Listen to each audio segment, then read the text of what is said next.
చనిపోయిన వాళ్ళ కలలో వస్తే అది కలేనా, లేదా వాళ్ళు నిజంగానే మళ్ళీ వచ్చారా?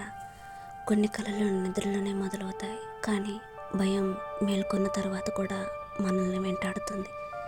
ఈ వీడియో చివరి వరకు చూడండి, ఎందుకంటే చనిపోయిన వాళ్ళ కళలో ఎందుకు వస్తారో పెద్దవాళ్ళు చెప్పని నిజం ఇప్పుడు మీకు తెలుస్తుంది. ఆమె చనిపోయింది, ఇంకా పెద్ద కర్మ కూడా కాలేదు. ఇల్లు నిశ్శబ్దంగా ఉంది. రాత్రి గడియారం టిక్ టిక్ అని వినిపిస్తుంది. ఆ రోజు రాత్రి ఒక్కసారిగా కల వచ్చింది.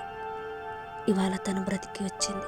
అదే ముఖం, అదే కళ్ళు, కానీ చూపులో ఏదో తేడా.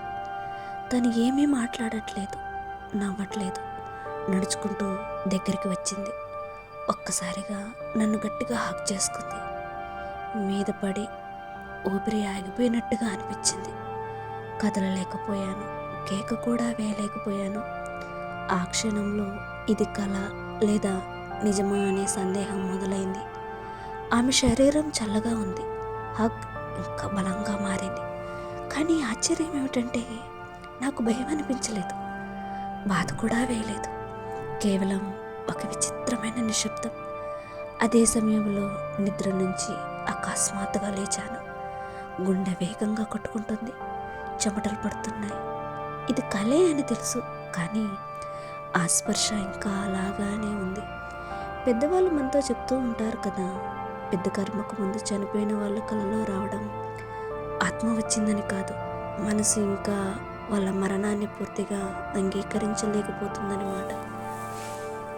వాళ్ళ చివరి స్పర్శ, చివరి రూపం మనసే సృష్టిస్తుంది.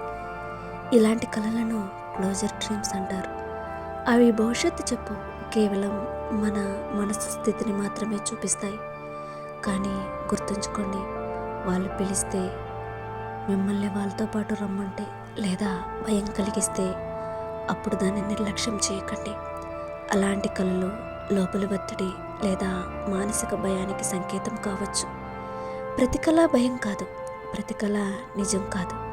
చనిపోయిన వాళ్ళ కళలో రావడం అపశకనం అంతకన్నా కాదు.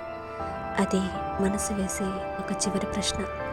మరి మీకెప్పుడైనా ఎలాంటి కళ వచ్చిందా?